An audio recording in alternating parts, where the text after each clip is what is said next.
Good evening. My name is Dr. David Doman, and welcome to another edition of Housecall. What's new with nutrition? Find out right now.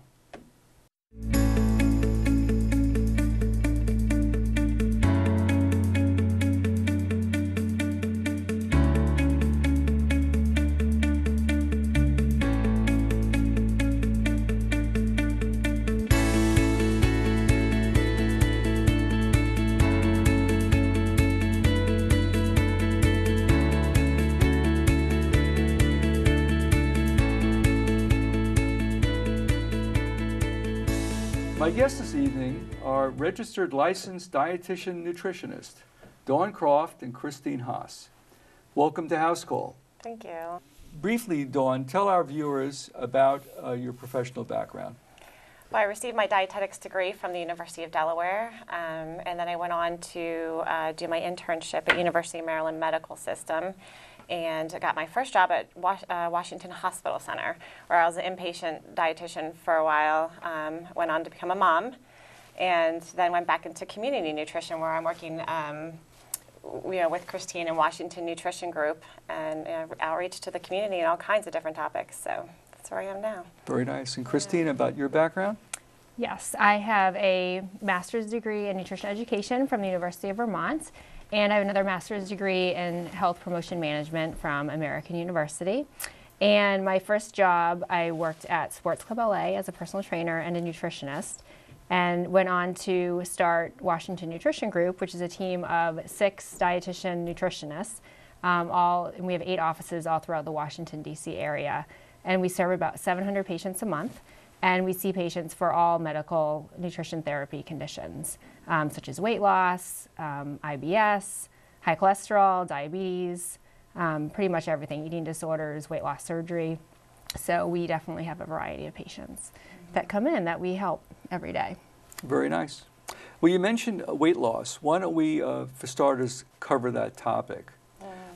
Dawn, briefly, a patient comes to you and they want to lose 30 pounds, Right. a modest amount of weight reduction.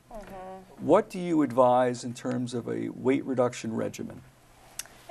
We talk to the patient about a variety of things and look at their background and their lifestyle and all kinds of different factors that go into weight loss. I mean, there's a lot of factors. But focusing on kind of the back to basics, nutrition and lifestyle behavior change. I mean, that's a huge, huge thing that we've sort of lost touch with, I think, and working on behavior change, focusing on what's in a food, again, and looking at, properly portioning out your food, and getting all the different food groups in to make sure you have your vitamins and minerals that are absorbed properly, because we have the proper macronutrients, and so we just kind of start talking to the patient and getting to know them and their lifestyle and their behavior, and we just take it step by step. So what are you finding are some of the challenges with food portions? I know it's a big problem in the USA as opposed to, for example, European countries. Share with our viewers what you're uncovering. It's absolutely the most distorted thing. So we of course use food models, and we give them all kinds of examples, but people are very distorted with what a portion is. For example, my favorite one is a serving of fat is 4 walnuts. I mean, that's just, people just start laughing. And, you show them a food plan and give them a whole plan of, here's an example of what to eat based on our calculations and some goals that we kind of work up with the patient. And they're shocked at the portion sizes of what they're supposed to be having and the balance of all of it. That's the biggest thing is portion control.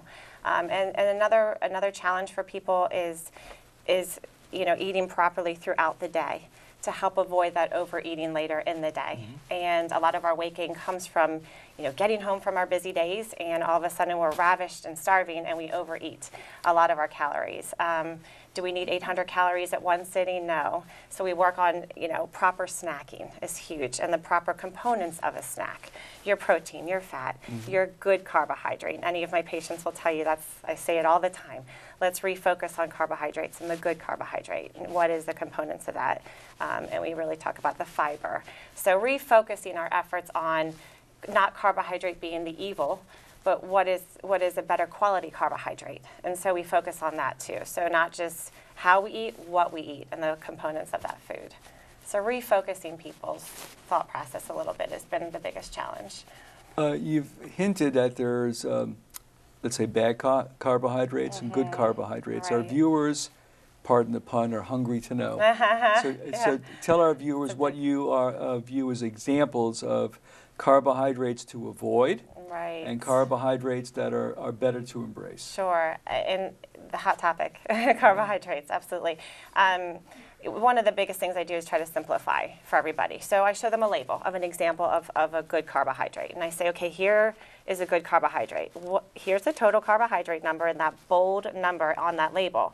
Underneath that, there's fibers and sugars, and that's part of your total carbohydrates. So let's start comparing those labels at the stores. Let's start looking at getting the higher fiber, lower sugar carbohydrates.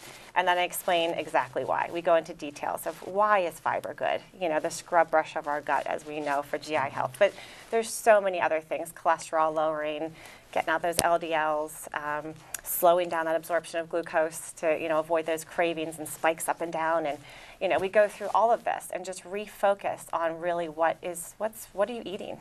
What's going in your mouth? Christine, what are your thoughts about protein to assist with weight loss? I think it's very important, and actually the most recent research is showing that you really need to have protein at each meal for maximum weight loss. And as you lose weight, you want to make sure you're preserving your muscle. You're going to lose muscle as you lose weight. There's no way around that. It just happens as you lose weight. But if you can preserve as much muscle as possible as you lose fat weight, that's what we're aiming for. And the only way to preserve muscle is through strength training and making sure you get enough protein in. And you need about 1 gram of protein per kilogram of body weight. So every time I meet with a patient, I will figure out what their regular weight is, and then I'll divide that by 2.2 to get their kilos. And then I times that by 1, or maybe 1.2, depending on how much they're working out.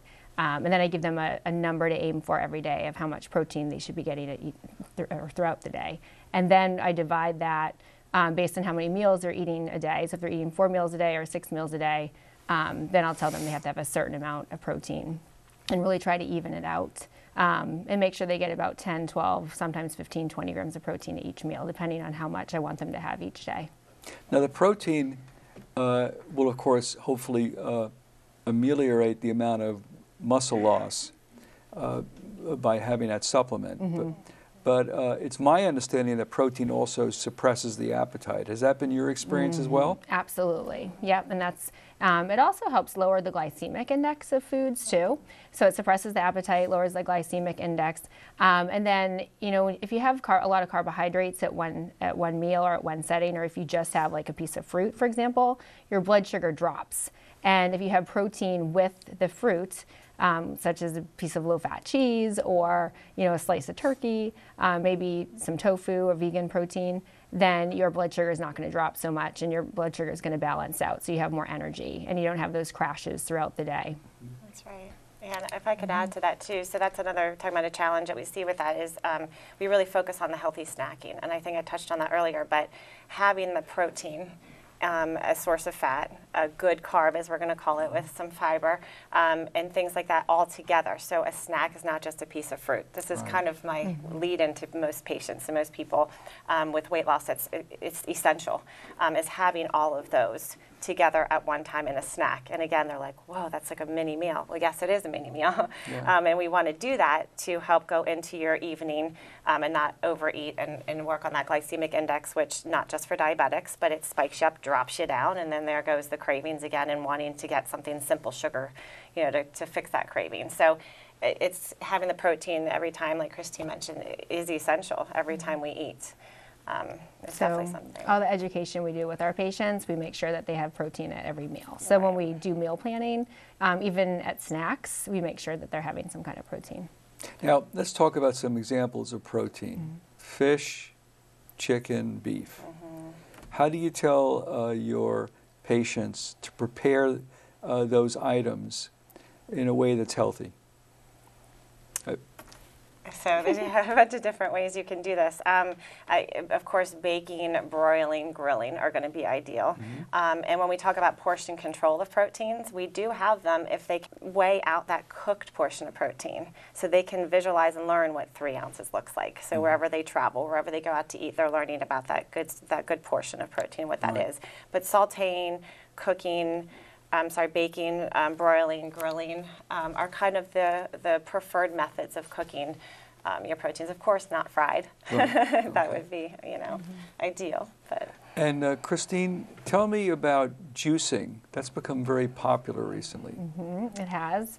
I'm not a fan of juicing because there's... And define for our viewers what exactly is juicing. Yeah, so juicing, the way I view, or the way I have heard juicing be described to me by my patients, is taking fruits and vegetables and putting them in some kind of food processor and blending them to basically juice consistency.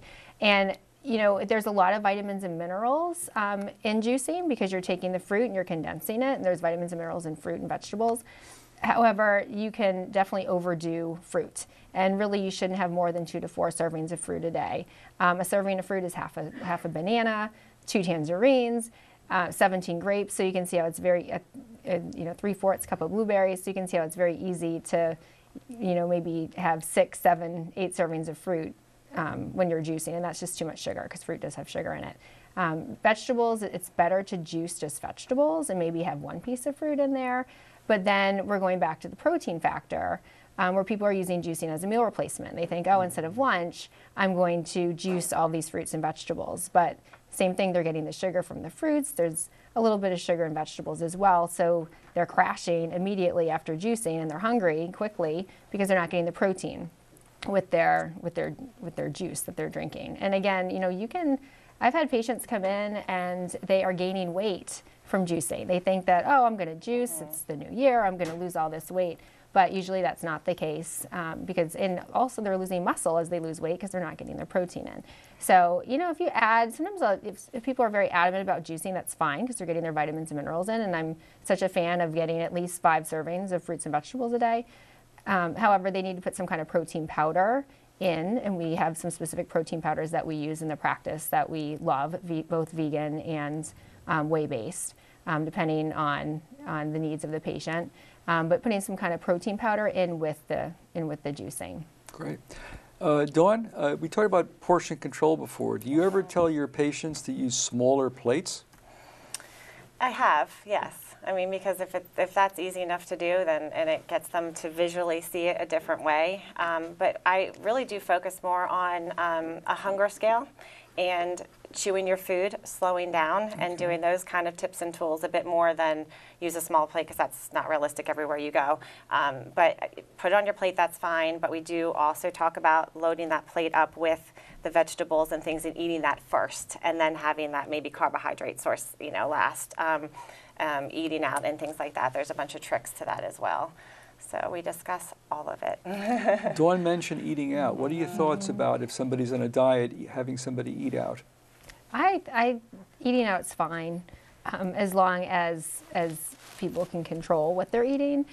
For example, you have all your fast food places. So, and I always use for Chick-fil-A as an example. Yeah. And you can get a grilled chicken sandwich with a small salad and still stay within your calorie budget. You're getting your protein in. You're getting, it's on a wheat bun, so you're getting your your healthy carbohydrates in, and you're getting your vegetables. But there is a lot of sodium in fast food, so that's one thing. And really, when you eat out, if you start looking at, if you go to an online tool and look at the different meal options that you can get at the restaurants, it's always high. All the meals are always high in sodium. It's almost impossible to find a lower sodium meal at the restaurant. So that's my one concern. But you can have, 2,500 milligrams of sodium a day. So it's okay to have one meal, every couple of days. Eating out, that's fine, as long as they stay within their calorie budget. That's sound advice. We're going to pause here for a break. More about nutrition in a moment. We'll be right back. We just finished dinner, and it was time for homework. He hates homework. I know he's bright. Why is it so hard for me? He's I'm just trying gotta as try a hard little as harder. I can. 1 in 5 children struggle with learning and attention issues. Go from misunderstanding to understood.org. We're back. Our topic tonight is updating nutrition. So Dawn and Christine, when we paused for the break, we were discussing weight reduction. And now we're going to shift gears to discuss a very hot topic in nutrition, which is celiac disease and gluten sensitivity. So Christine, briefly, what exactly is celiac disease? So celiac disease is, you cannot have gluten at all. It's the body's autoimmune response to having gluten. And basically, you have a very hard time digesting the gluten. It can cause a lot of problems. You have to have less than 10 ppm of gluten. Parts per million. Parts per million, Okay. exactly, when you have celiac disease. So, which is very different from gluten intolerance. Gluten intolerance, you cannot have. You can have gluten. That's okay.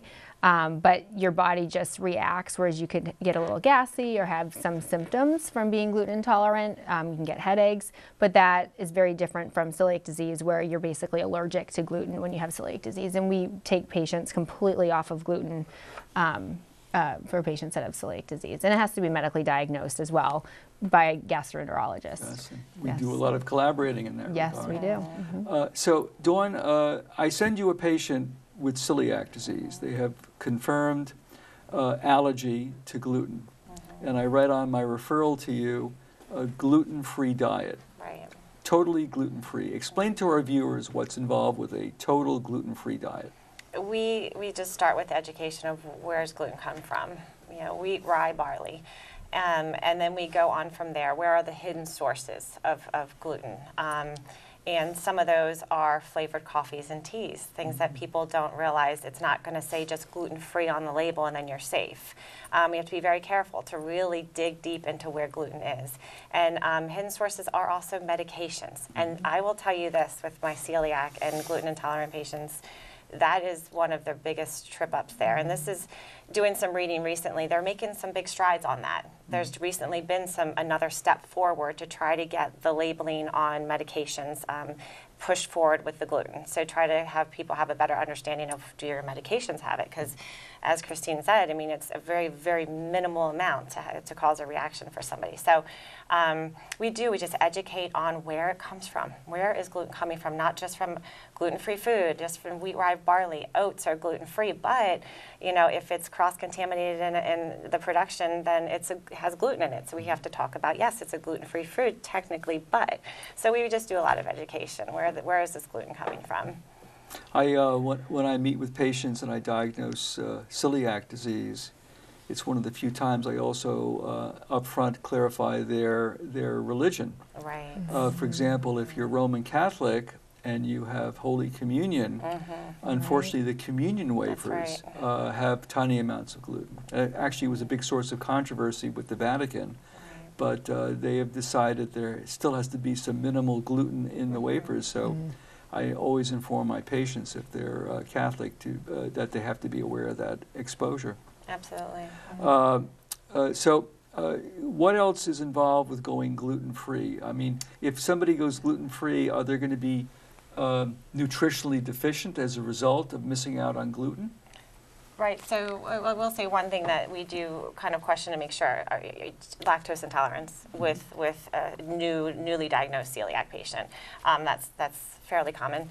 And the question is, am I always going to be lactose intolerant? Am I always going to have this? And you know, we say, look, we have to go gluten-free. We gotta heal kind of the villi of your intestines and just get everything healed and calm down.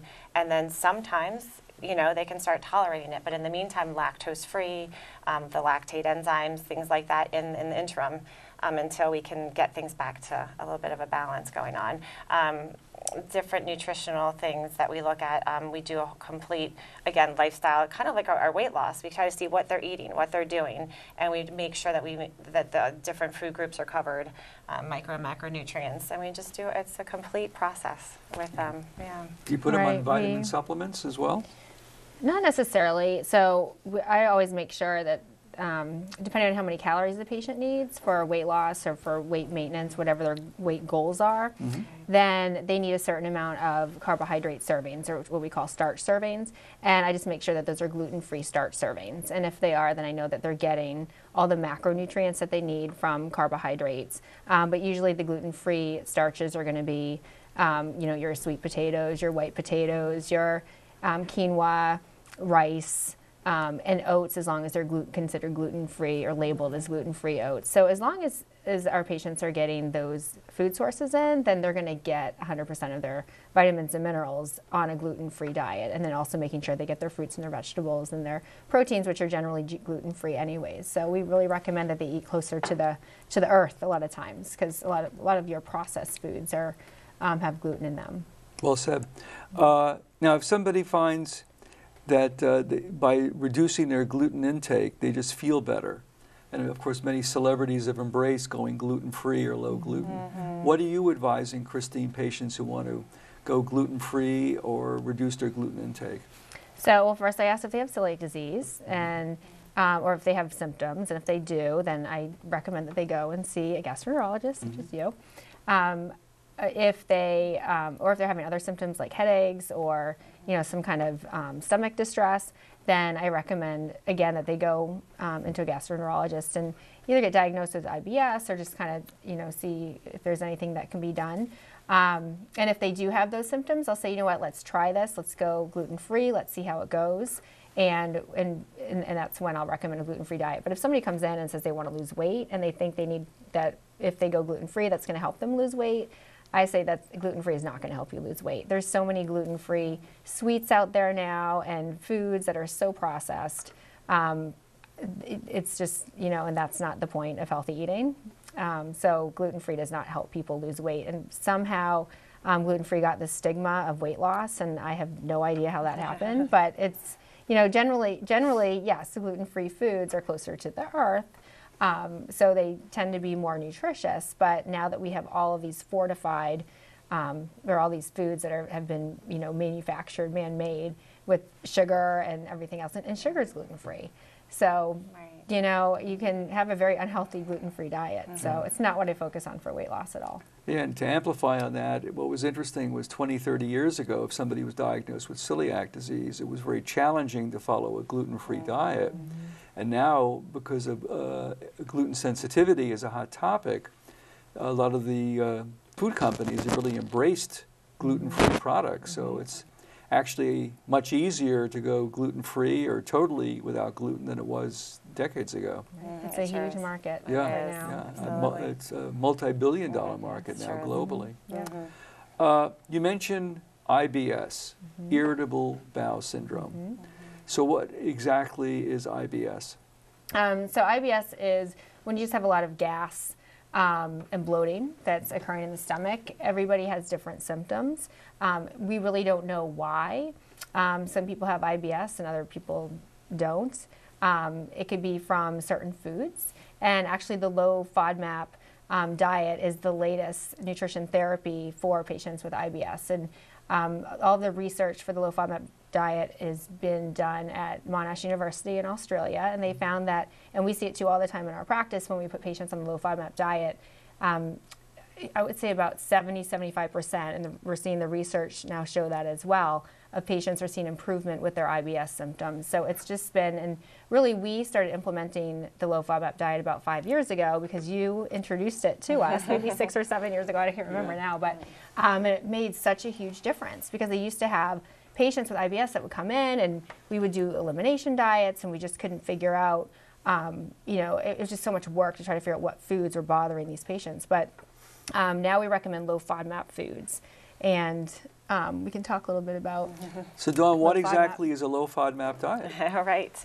So basically they are sugars. They're a type of carbohydrate that's just fermentable in your GI tract, and part of your GI tract's not breaking it down properly. So then travels down further, and then it hits another part, and then it's a bunch of gas is produced, and a bunch of other symptoms can happen. And you could probably talk to that and speak to that a bit more in detail too, you know, what you see as well. But we're seeing that, you know, this is not meant to be a permanent full-time diet, if you will. I hate to call it a diet, but it's an elimination diet. So it's a process. And then we figure out from there, it could be, there's a whole list of foods, and it could end up being just one category. It could be the additives, the polyols, the monosaccharides, your fructose, your lactose.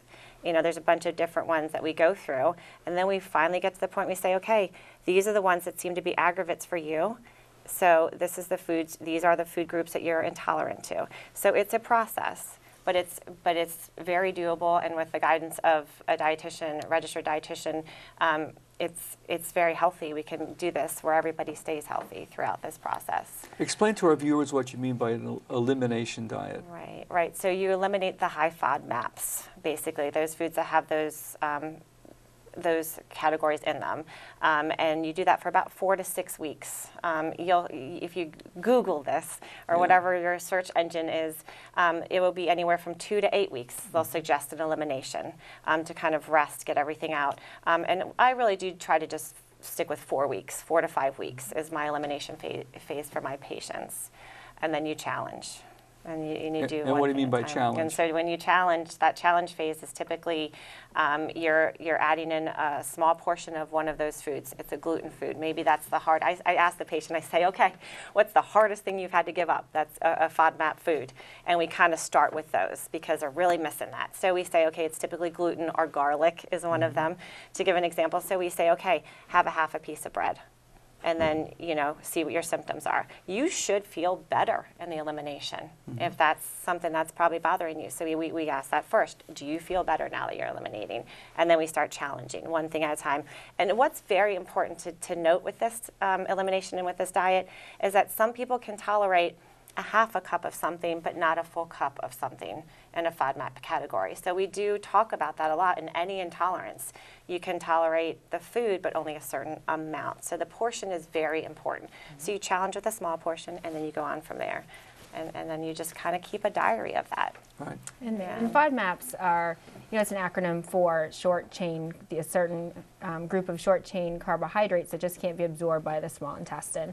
And for some people, when they eat the FODMAPs, it produces a lot of gas and bloating. So there's certain fruits that have FODMAPs in them that patients have to eliminate. There's certain vegetables. So we have a whole list in our practice of foods that they can and cannot have.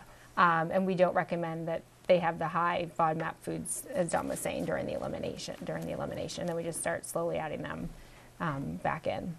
It's really a nice dramatic improvement for the management of irritable bowel syndrome. Yes. Oh yes, it's been amazing. It's been fun to watch. It's fun to work with patients and see them have such relief and have them come in and we finally figure it out. It's really is pretty exciting. Yeah, that's nice. In terms of symptoms besides the bowel complaints, they also have, depending on the patient, constipation or diarrhea, or what's called a mixed pattern, where they alternate between constipation and diarrhea. And this seems to be a nice breakthrough in terms of, in a non-pharmacologic way, managing irritable bowel syndrome. Now, if our viewers have any questions for you, Christine and Dawn, how can they reach you? Sure. So we have a website at www.washingtonnutritiongroup.com, and that's our nutrition practice, and it has all of our office locations on there and our dietitians and their bios. We take all major insurances, so it's, you know, a great option for people that are looking to meet with a dietitian nutritionist. Well, great. Thank you both for joining us on Housecall. Thank you so much for having us. My thanks to our guest this evening for a very thoughtful review of nutrition. My thanks to my team here at the station, and most important, thank you to the viewer for welcoming us to your home. Let us know how we're doing. We're open to suggestions. You can reach me at my practice website, montgomerygastro.com. As for my next guest, it's going to be Dr. Kevin Belfry of George Washington University Medical Center, a world authority on autism. It's going to be a fascinating show. We hope to see you then next time for another edition of Housecall. Good evening.